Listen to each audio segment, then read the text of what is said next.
आपको बताया था कॉन्स्टिट्यूटिव रूप। आज मैं आपको विस्तृत रूप यानी एक्सपेंडेड फॉर्म बताने जा रही हूँ। तो एक्सपेंडेड फॉर्म हमारा क्या होता है? विस्तृत रूप में लिखना। यानी जैसे आपका मान लीजिए यहाँ पर लिखा हुआ है 3428, तो आप इसको एक्सपेंड करके कैसे लिखेंगे बच्चों?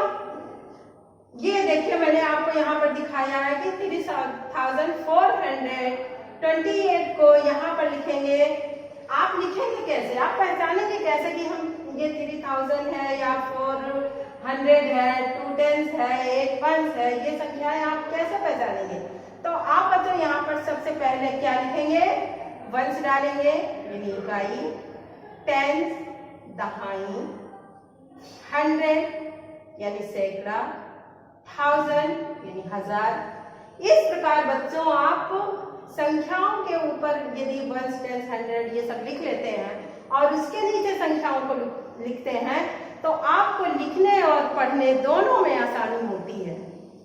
जैसे आपको आसान तरीका ये देखिए, अब ये आपका 3428 लिखा हुआ है तो आप इसको 1s 10s 100,000 लिखने के बाद उसके नीचे यदि संख्याएं लिखते हैं तो आपको पढ़ने और लिखने में बहुत सुविधा मिलती है। अब आपको एक्सपेंड करके कैसे लिखना है? ये 3000 आप कैसे लिखेंगे? तो यहाँ पर आपने देखिए जैसे 1s 10s 100 1000 फिर है उसके नीचे आपने बच्चों ये संख्याओं को डाला है। इस 1000 में कितने जीरो होते हैं बच्चों? 3 जीरो होते हैं। तो आपका ये संख्या जो है 3 लिखा हुआ है तो इसमें कितने जीरो लगेंगे? 3 जीरो लगेंगे। ये आपका 3000 हो गया। अब 100 में बच्चों आपका कितना जीरो लगता है? 2 जीरो लगता है। तो यहाँ पर ये 100 के नीचे आपका 4 लिखा हुआ है तो 4 में आप 4 लिखेंगे, इसमें 2 जीरो प्लस करेंगे, 2 जीरो है। फिर उसके बाद प्लस आपका 2 10s है तो 2 10s को आप बच्चों कैसे लिखोगे? 20 यानी 2 और 0, इसमें आपका 1 जीरो होगा। अब 8 1s, आपका ये 1s जो है इकाई है तो 8 बच्चों आपका ये आ गया। किसके नीचे आ गया? 1s। इसको आपको एक्सप्लेन करके इस प्रकार लिखना है। अब यहाँ पर आपका दिया हुआ है 4138।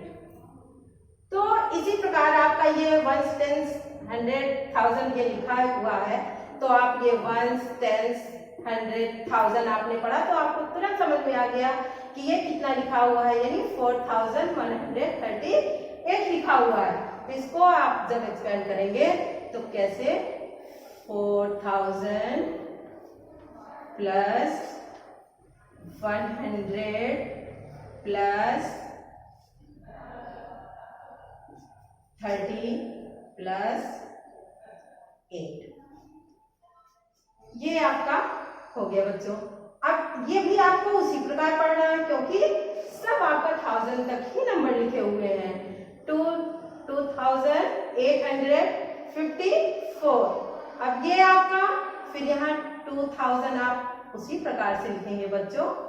ये आपका नंबर कोई भी हो सकता है, कोई भी नंबर आपका 1 से 9 तक हो सकता है, लेकिन आपके 1000 में कितने जीरो लगेंगे? जीरो आपके 3 ही लगेंगे। यदि एक संख्याओं का कोई भी नंबर है जैसे 1 है 2 है 3 4 5 6 7 8 9, इसमें आपका कोई भी नंबर हो सकता है। 9 तक के नंबरों में आपके 3 जीरो ही लगेंगे। तो आपका ये 2000 हो गया बच्चों।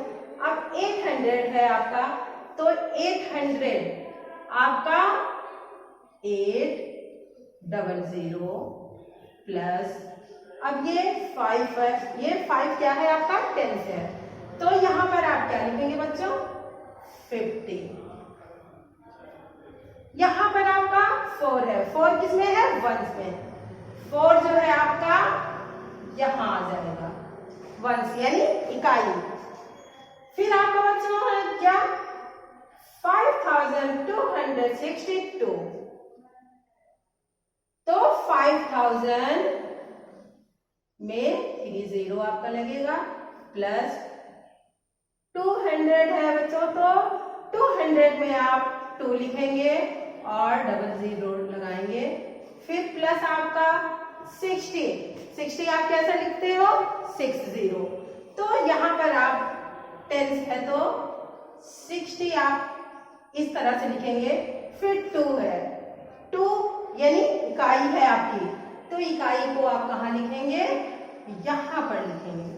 फिर आपका आ गया है बच्चों 6472, 6000 प्लस 400 प्लस 70 प्लस 2,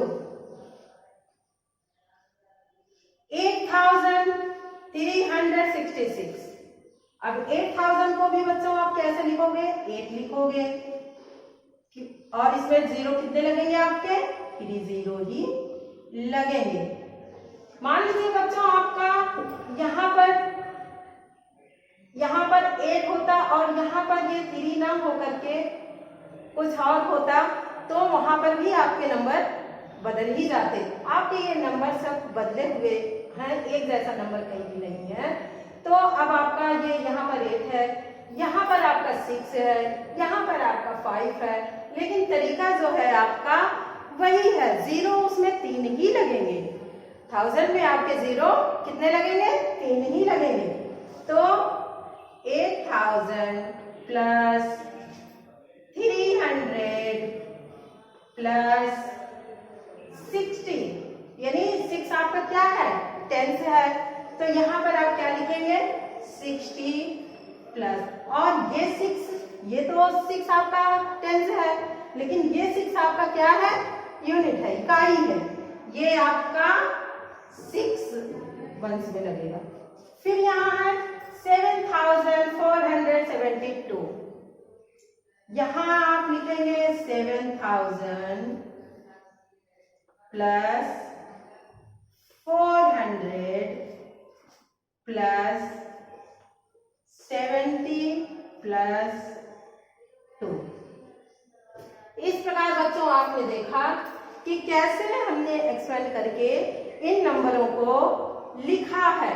अब इसी प्रकार मैं आपको कोई भी नंबर दे सकती हूँ, आप 10,000 तक भी जा सकते हैं, करोड़ तक भी जा सकते हैं, तो आपको एक्सप्लेन करके इसी प्रकार जो है मैं बताऊंगी। आप लिखने के लिए सबसे पहले उपयोग जो करेंगे वो आप 1 से 10, 100 और 1000 ये जब लिख लेंगे, उनके नीचे अगर आप संख्याओं को लिखते हैं तो आपका नंबर कभी भी मिस्टेक नहीं होगा, आप एकदम केयरफुली उस नंबर को लिख सकते हैं। तो बच्चों आपको ये समझ में आ गया होगा कि एक्सपेंड करके कैसे आपको लिखना है। अब मैं कल आपको कुछ असेंडिंग ऑर्डर के बारे में बताऊंगी, यानी बढ़ते क्रम के बारे में बताऊंगी। तो बच्चों आप अच्छे से इसको समझ लीजिए कि विस्तृत रूप आपको कैसे लिखने हैं, विस्तृत रूप आपको इसी प्रकार लिखना है। आगे में बच्चों इसको फिर दोबारा नहीं रिपीट करूंगी, क्योंकि मैंने इसको अच्छे से समझाया है और आपको समझ में आना चाहिए। यदि आपको समझ में नहीं आया है तो आप वीडियो बना करके भेज सकते हैं, उस पर मैसेज दे सकते हैं कि हाँ अभी मुझे समझ में नहीं आया है, लेकिन जहां तक मुझे पता है कि ये आपको अच्छी तरह से समझ में आ गया है। कल मैं आपको फिर बताऊंगी आगे, इसके क्या बताऊंगी, असेंडिंग ऑर्डर यानी बढ़ता क्रम। Thank you.